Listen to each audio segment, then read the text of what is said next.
नमस्कार दोस्तों, मैं doctor Parikshit Sakhdev, consultant rheumatologist. Welcome back to my YouTube channel. Arthritis के बारे में अवेयरनेस क्रिएट करना मेरा ध्येय है और इस ध्येय को सफल बनाने के लिए इस चैनल को सब्सक्राइब करिए और बेल आइकन पे क्लिक करिए।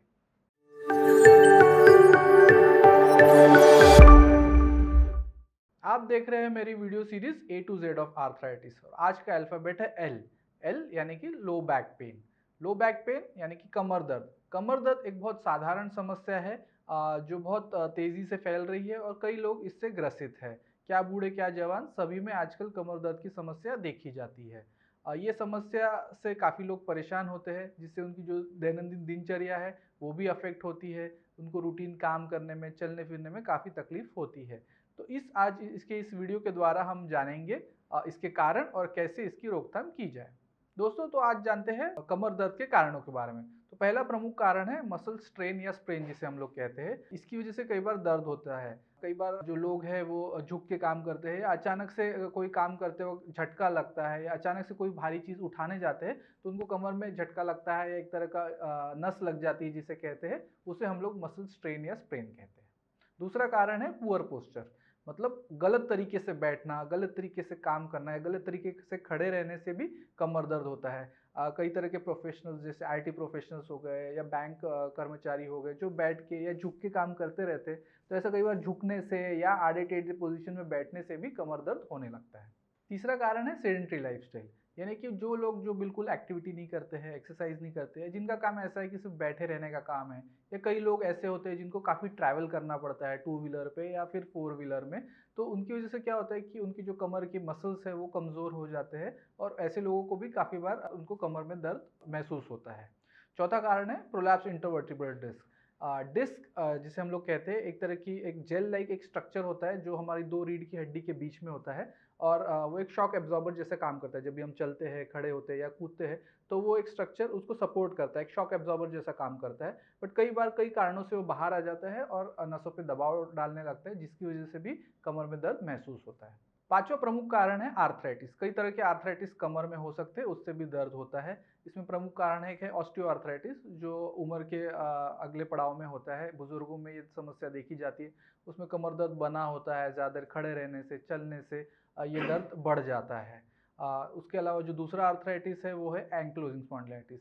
As compared to osteoarthritis, ankylosing spondylitis एक यंग लोगों की, मतलब जवान लोगों की बीमारी है, ज़्यादातर आदमियों में देखी जाती है।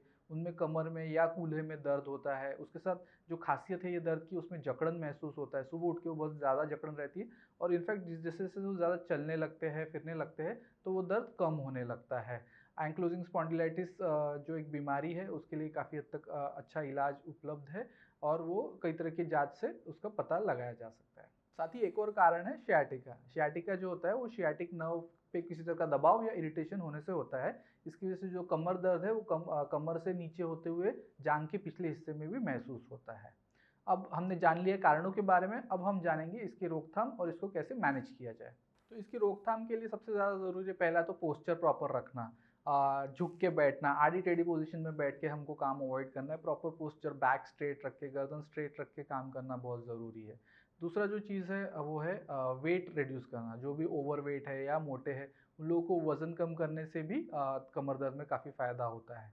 तीसरा चीज़ है एक्सरसाइज रेगुलर करना। जैसे कम मैंने पहले ही कारणों में बताया, तो उसमें क्या होता है कि एक्सरसाइज रेगुलर करने से जो आपके कमर के मसल्स है वो स्ट्रेंथन होते हैं, तो उससे भी कमर दर्द जाता है। चौथा कारण है प्रॉपर जो फर्नीचर है, आजकल अर्गोनॉमिक फर्नीचर आता है जिसमें बैक के लिए सपोर्ट होता है, नेक के लिए सपोर्ट होता है, प्रॉपर एनाटॉमिकल डिज़ाइन होता है सपोर्ट के लिए। उस तरह का फर्नीचर का इस्तेमाल करने से भी आपको फ़ायदा होता है। कोई भी चीज़ उठाते वक्त ये ध्यान रखें कि झुक के ना उठाए, घुटने से झुक के उठाए और बहुत भारी चीज़ें उठाने से बचें। अगर आपको कमर दर्द हो जाता है तो ये ध्यान रखिए कि पहले तो रेस्ट ले। उसके अलावा बर्फ़ से सिकाई करने से भी कमर दर्द कम होता है। इसके बावजूद अगर दर्द कम ना हो तो आप over the counter pain killers जैसे कि आइबुप्रोफेन या फिर पैरासिटामोल का कुछ दिन इस्तेमाल कर सकते हैं।